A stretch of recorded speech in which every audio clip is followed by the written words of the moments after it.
Nona Yu diserang oleh pria tak dikenal. Tetapi saat itu, Nona Jang dan juga komando datang untuk menyelamatkannya. Akhirnya Nona Yu pun melaporkan kejadian tersebut kepada polisi. Nona Yu juga mengatakan bahwa pria tersebut membawa pisau yang tidak biasa.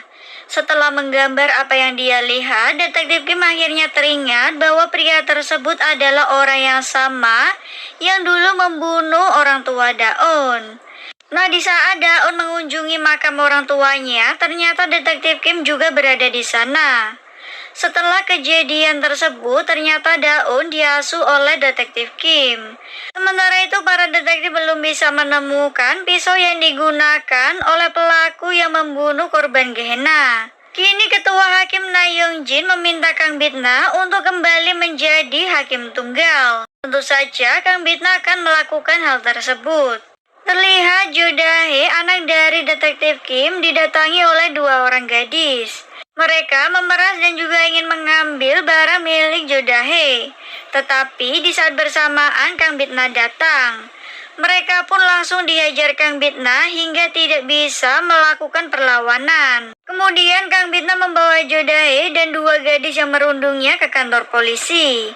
Kedua orang tua gadis yang merundung tidak terima jika Kang Bitna memukul anaknya. Namun Jo Dae menegaskan bahwa mereka ingin mencuri uangnya.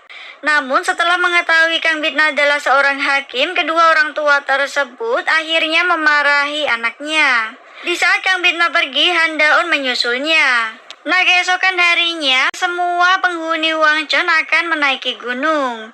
Namun ternyata Kang Bitna datang untuk bergabung bersama mereka.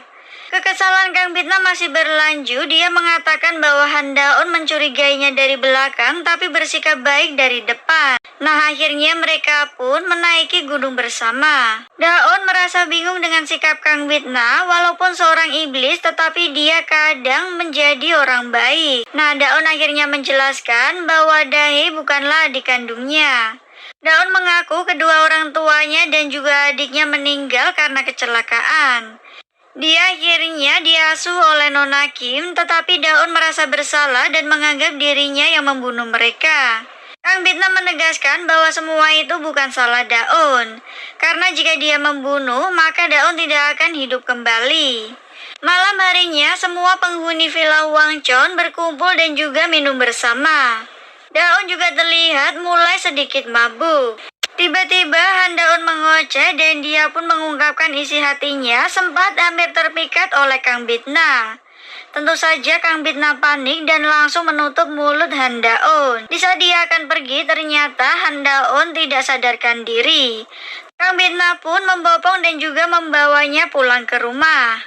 Setelah itu Kang Bitna membaringkan Han Daun di tempat tidurnya. Di saat Kang Bitna akan pergi, Han Daun menghentikannya. Dia mengaku masih bingung dengan sikap Kang Bitna. Selain itu, alasan Daun mencurigai Kang Bitna karena dia yakin Kang Bitna adalah pelakunya. Kemudian Kang Bitna mencari selimut di lemari Daun. Tiba-tiba dia menemukan kaleng kolai yang dulu dia minum. Dan itu adalah kaleng yang ditemukan di Danau Heso. Kang Bitna kesal dan menganggap Han Daun hanya berpura-pura mempercayainya. Kini orang yang harus disalahkan adalah komando karena setelah Kang Bitna minum, kaleng tersebut diberikan oleh komando untuk didaur ulang. Tetapi dia menjatuhkannya. Tak lama Li Arong datang, dia juga kesal serta ingin menghukum komando. Kang Bitna memberitahu bahwa Daun menemukan kaleng kola miliknya. Dan itu akan menjadi bukti yang dimiliki Han Daun. Li Arong berencana untuk memberi pelajaran kepada Daun, tetapi Kang Bitna menyuruh untuk tidak mengusiknya. Setelah Kang Bitna pergi, Li Arong mulai curiga karena sikap Kang Bitna yang aneh. Dia bertanya kepada komando apakah Kang Bitna pernah menangis. Kini Li Arong mulai mencurigai Kang Bitna jika dia sedang jatuh cinta. Di sisi lain ada seorang CEO muda yang menerima penghargaan. Dia bernama Choi Won-jung. Dia melihat seekor anjing yang terluka. Choi Won-jung buru-buru berlari dan juga menyelamatkan anjing tersebut.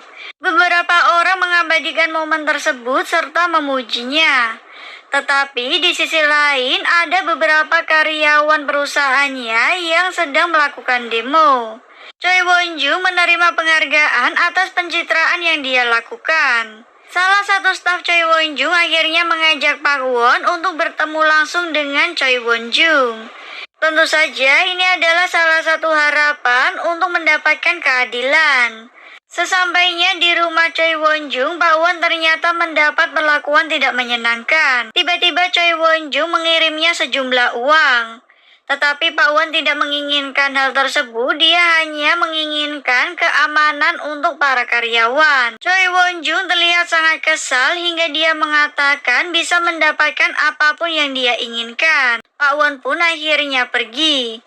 Namun di saat dia akan menelpon, ternyata ada mobil yang menghadangnya serta beberapa orang yang membawanya pergi. Kini Pak Won dibawa ke lapangan golf dan Choi Won-jung menghajarnya dengan bola golf. Tentu saja itu membuat Pak Won sangat kesakitan karena bola yang dipukul terus-menerus.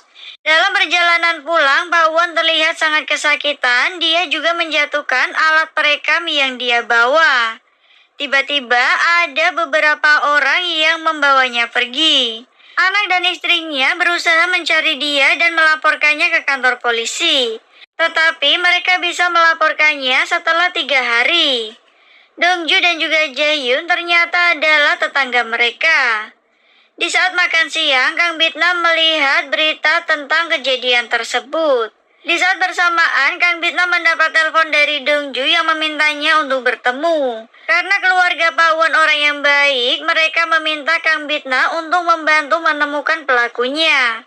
Dan orang yang ditemui Pak Won terakhir kali adalah Choi Won-jung. Dia pun buru-buru mencari cermin untuk melihat kondisi Pak Won. Setelah dia menuliskan namanya, Kang Bitna menduga bahwa Pak Won sudah meninggal. Penjaga toko roti mengira bahwa Kang Bitna sedang memesan beberapa donat. Keesokan harinya, ada seorang pendaki yang menemukan mayat Pak Won. Akhirnya, Choi Won-jung diperiksa oleh polisi. Dia menyangkal semua tuduhan atas kematian Pak Won. Tetapi detektif mempunyai rekaman yang dibawa oleh Pak Won sebelum meninggal. Dan terdengar suara Choi Won-jung yang sedang menyiksa Pak Won. Namun semua itu dilakukan oleh petugas keamanan. Choi Won-jung juga mengatakan bahwa sangat sulit berurusan dengan orang miskin. Dan itu membuat Han Da-eun sangat marah. Tiba-tiba kepala polisi meminta agar mereka berdua menutup kasus Choi Won-jung. Tetapi detektif Kim tidak mau dan tetap akan melakukan penyelidikan. Ayah Choi Won-jung terlihat menemui anggota Dewan Jung. Dia memohon agar anaknya dibebaskan. Jung Hae-soo terlihat mengolok ayah Choi Won-jung. Hingga akhirnya ayah Choi Won-jung menawarkan sebidang tanah untuk anggota Dewan Jung. Dia pun menyetujui hal tersebut. Kini Ketua Hakim Na meminta Kang Bitna untuk menangani kasus tersebut. Tetapi Kang Bitna curiga bahwa Na Yong Jin telah menerima suap. Kemudian dia buru-buru pergi.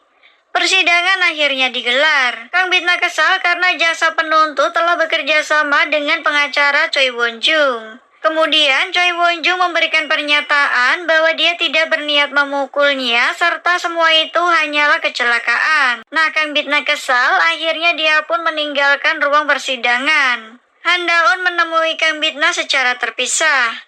Han Da-eun mengatakan bahwa keluarga korban ragu jika Pak Won bunuh diri. Dia pun meminta Kang Bitna untuk menemui keluarganya. Namun Kang Bitna masih kesal karena Da-eun berpura-pura mempercayainya saat membutuhkan dia. Han Da-eun kembali memohon, akhirnya mereka berdua melihat mayat Pak Won. Kang Bitna pun mengecek apa yang terjadi sebelum Pak Won meninggal. Ternyata dia diculik dan juga dibunuh oleh Choi Won-jung. Tetapi Kang Bitna berbohong kepada Han Da-eun dan mengatakan bahwa Pak Won benar-benar bunuh diri. Di lain sisi, detektif Kim dan juga Dong-hun sedang menunggu pelaku yang meneror di sekitaran Villa Hwangchon. Tiba-tiba detektif Kim bertemu dengan Nona Jang. Tetapi Nona Jang buru-buru pergi sambil membawa Alkitab. Saat detektif Kim kembali, dia melihat pria yang melakukan teror sambil membawa pisaunya. Nah, detektif Kim kemudian buru-buru mengejar pria tersebut. Hingga akhirnya mereka berdua pun saling kejar-mengejar. Pria itu kemudian menyerang detektif Kim. Keduanya berkelahi hingga akhirnya pria itu kabur kembali. Detektif Kim terus mengejar hingga akhirnya dia mengeluarkan pistolnya. Dalam perjalanan pulang, Bitna kesal kepada Daun karena dia terus bertanya apakah Bitna yakin jika Pak Won bunuh diri. Nah, sesampainya di Villa Hwangchon, Daun bertemu dengan Dong Hun. Setelah mengetahui detektif Kim tidak ada di mobilnya, mereka berdua kemudian buru-buru mencari detektif Kim karena terdengar suara tembakan. Daun terlihat sangat panik dan berusaha mencari detektif Kim serta menemukan tongkatnya. Nampak di sekitar area tersebut, Daun menemukan bekas darah. Tak lama Kang Bitna pun datang. Lalu apa sebenarnya yang terjadi kepada detektif Kim?